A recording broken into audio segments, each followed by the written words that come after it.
setting out to create an airline that people love. I didn't plan it that way, but that's what hatched in my head.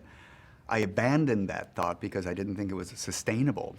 And about a year later, my team found it in a wastebasket and said, no, that is why we came here.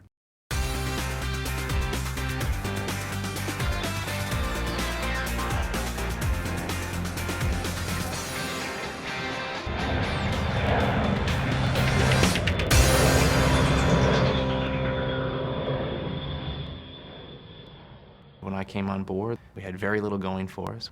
We had no money, we had no investors, we had no airplanes, we had no people, but we had an idea.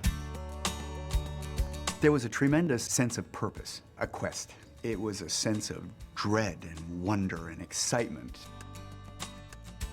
We were working in the office in Soho, and it was just this one big loft space. I mean, the place was funky. It had bare light bulbs hanging down, it had no hot water. Rickety hardwood floors, a bunch of desks in an open area. In the end, I guess there was probably 20 of us crammed in there, and so it was always very noisy because there'd always be a couple of meetings going on, and there would be someone on a telephone call. And it was a dreadful building, but it was so downtown New York.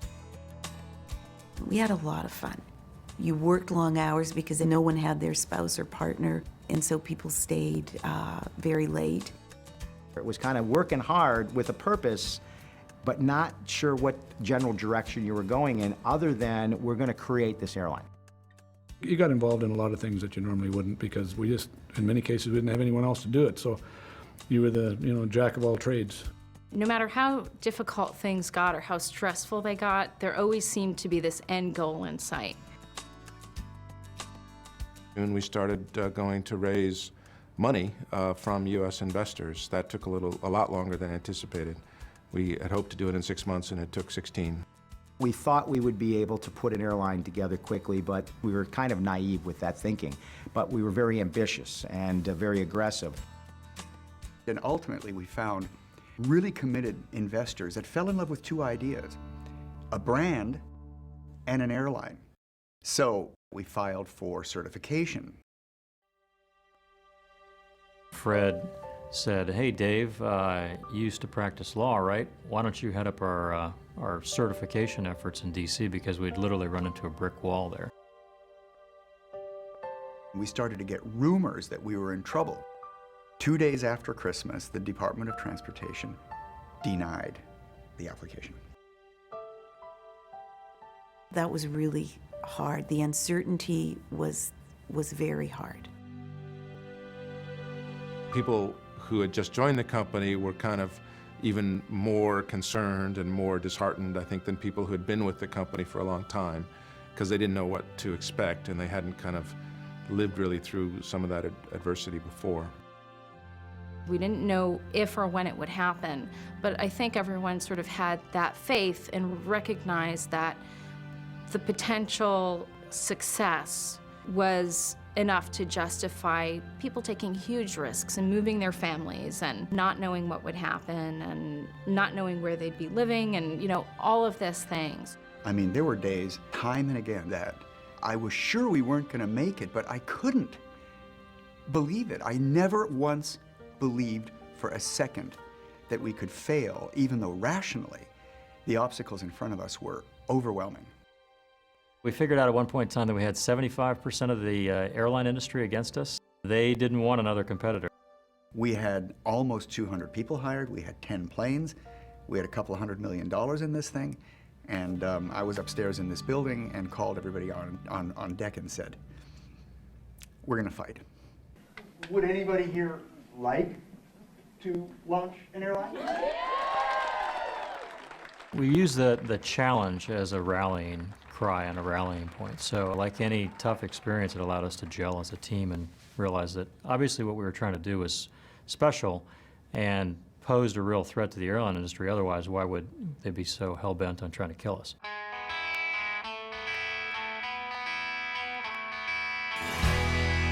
A group of us had been talking about, what are we going to do? We've got to get the message out.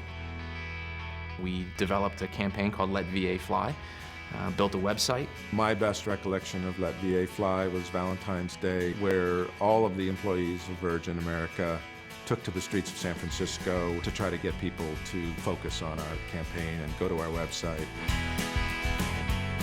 And my gosh, we talked to thousands of people that day and had a lot of fun. For me personally, just because of my sort of 24/7 involvement in the certification, the best moment was when we got the piece of paper that said we were going to be an airline. That was just a great day. I had a bottle of champagne up in the fridge ready to go, and we let it go.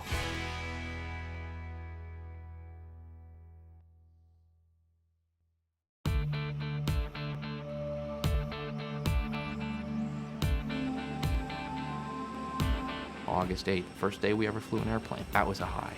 To watch this whole thing that had been a paper project for so long actually take off. Today's surreal. I didn't sleep last night. Sat out on the balcony at 4 a.m. looking at the lights. I couldn't sleep. This is phenomenal. There are tens of thousands of things that go into the dispatch of one plane on one day. And it was all coming to the head, except knowing us, it wasn't good enough to have one plane. We had to have two. Okay, parking brake is set. You're clear to disconnect.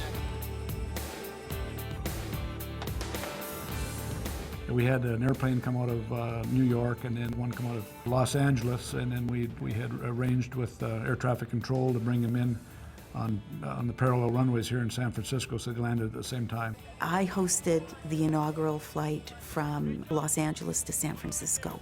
For me, in the inaugural flight was the culmination of a lot of good memories and a lot of high moments. We're a group of pilots here getting ready to launch the inaugural flight out of LA up to San Francisco. It's going to be a beautiful flight. We're thrilled to be here. So I woke up at 4 o'clock that morning in New York, and it was raining so hard it was raining top to bottom and sideways at the same time. Fred, our CEO, almost missed the flight. But I got there. I think we had a 15 or 20-minute delay. We took off with about 100 really happy, really exhausted people on board and had a ball. It's like a cocktail party on board. Everybody was so excited. It was very special.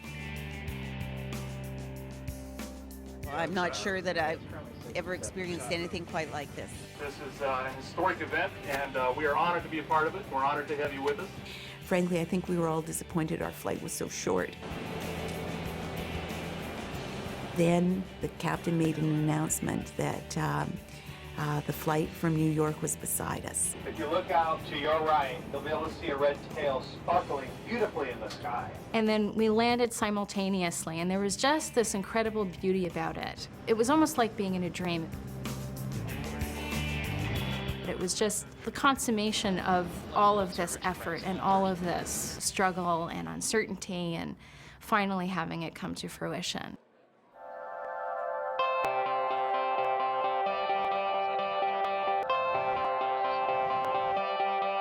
So then we pulled up to the gate at the same time. And I knew it was going to be kind of raucous, but I was not prepared.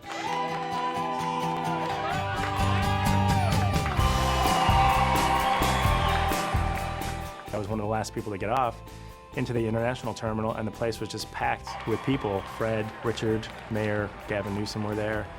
And walking out is a moment that I don't think I'll ever forget. It was mind-boggling.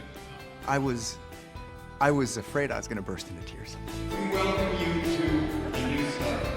It was such a special moment for me, and I saw the pride and what we had all been dreaming about and working so hard and the long hours. It was an incredible moment for me. Then we went to a big raucous party in downtown San Francisco, and I probably stayed up later than I have in 10 or 20 years.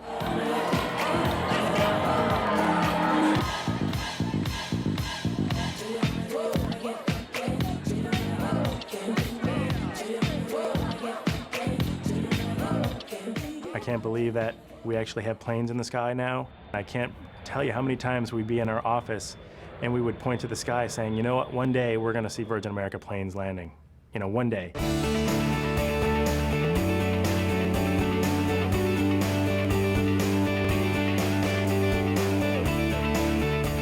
building Virgin America consumed you. When I look back and I think of the sacrifices that people made in terms of their families and friends and putting their life on hold in order to do this, it's really incredible that we found a group of people that were prepared to do that. I've never worked so hard in my life, but I've never learned so much in my life. You know, it was probably the biggest challenge. It stretched me the most. I view this opportunity as a historic opportunity to really change the airline industry.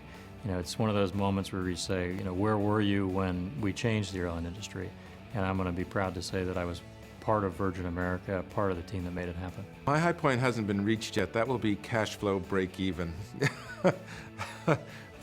That's something that I personally look forward to. It has been a wild, wild ride. And it's still a wild ride.